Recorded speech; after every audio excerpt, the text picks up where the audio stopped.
कई साल पहले एक गांव था जिसका नाम था सुर्खपुर। यह गांव चारों ओर से बंजर मैदानों और सूखे पेड़ों से घिरा हुआ था। गांव में एक पुराना खेल का मैदान था जिसमें कभी बच्चों की हंसी खुशी गूंजा करती थी।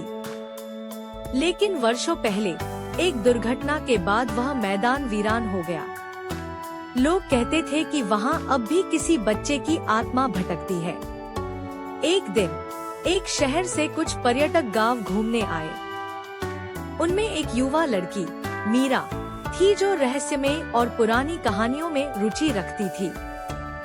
गांव वालों ने उसे चेतावनी दी कि वह खेल के मैदान की ओर न जाए, लेकिन मीरा की जिज्ञासा उसे वहां खींच ले गई। रात के समय मीरा और उसके दो साथी अर्जुन और नीना खेल के मैदान की ओर चल पड़े।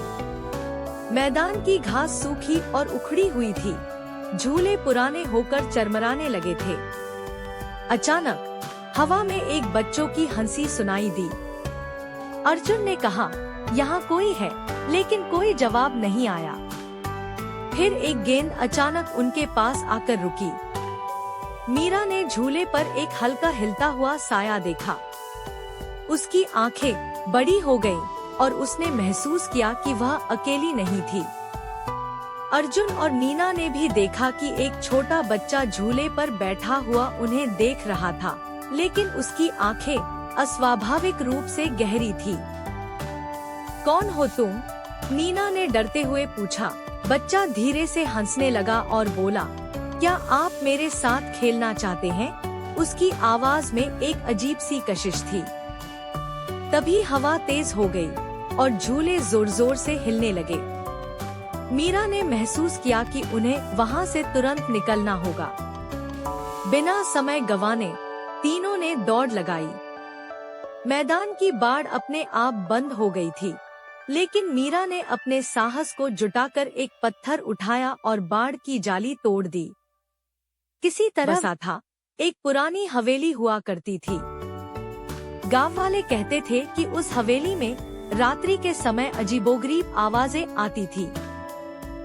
बच्चों से लेकर बुजुर्गों तक सभी ने उस हवेली से दूरी बनाए रखी थी। रामू, गांव का एक निडर लड़का, हमेशा से ही भूत प्रेत की कहानियों में विश्वास नहीं करता था। उसकी जिज्ञासा इतनी बढ़ी कि एक दिन उसने अपने दोस्तों के साथ उस हवेली में रात बिताने का निश्चय कर लिया। गांव के लोग उसे रोकते रहे, लेकिन रामू ने उनकी बात नहीं मानी। उस रात चांदनी रात थी।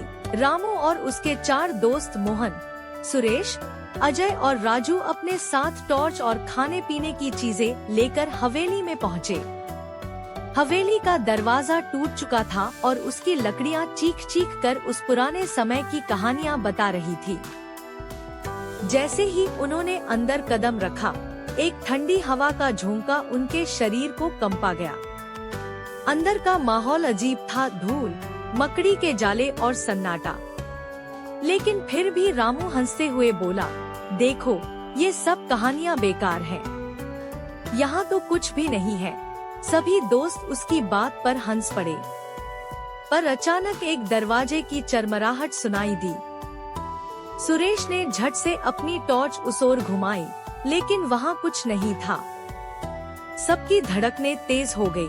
थोड़ी देर बाद उन्हें लगा जैसे किसी ने सीढ़ियों पर चलते हुए आवाजें की। मोहन ने हिम्मत करके सीढ़ियों की ओर बढ़ना शुरू किया। जब वह सीढ़ियों के आधे रास्ते पर पहुंचा, तो अचानक एक सफेद साया उसकी ओर दौड़ता हुआ दिखाई दिया। उसकी चीख पूरे हवेली में गूंज उठी। एक दिन एक शहर से कुछ पर्यटक गांव घूमने आए।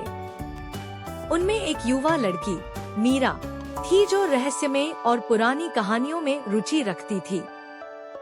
गांव वालों ने उसे चेतावनी दी कि वह खेल के मैदान की ओर न जाए, लेकिन मीरा की जिज्ञासा उसे वहां खींच ले गई। रात के समय मीरा और उसके 2 साथी अर्जुन और नीना खेल के मैदान की ओर चल पड़े। मैदान की घास सूखी और उखड़ी हुई थी। झूले पुराने होकर चरमराने लगे थे। अचानक हवा में एक बच्चों की हंसी सुनाई दी। अर्जुन ने कहा, यहाँ कोई है, लेकिन कोई जवाब नहीं आया। फिर एक गेंद अचानक उनके पास आकर रुकी। मीरा ने झूले पर एक हल्का हिलता हुआ साया देखा। उसकी आंखें बड़ी हो गईं और उसने महसूस किया कि वह अकेली नहीं थी। अर्जुन और मीना ने भी देखा कि एक छोटा बच्चा झूले पर बैठा हुआ उन्हें देख रहा था, लेकिन उसकी आंखें अस्वाभाविक रूप से गहरी थी। कौन हो तुम? मीना ने डरते हुए पूछा। बच्चा धीरे से हंसने लगा और बोला, क्या आप मेरे साथ खेलना चाहते हैं? उसकी आवाज में एक अजीब सी कशिश थी। तभी हवा तेज हो गई और झूले जोर जोर से हिलने लगे। मीरा ने महसूस किया कि उन्हें वहाँ से तुरंत निकलना होगा। बिना समय गंवाने तीनों ने दौड़ लगाई। मैदान की बाड़ अपने आप बंद हो गई थी, लेकिन मीरा ने अपने साहस को जुटाकर एक पत्थर उठाया और बाड़ की जाली तोड़ दी। किसी तरह वे बाहर निकलने में कामयाब रहे।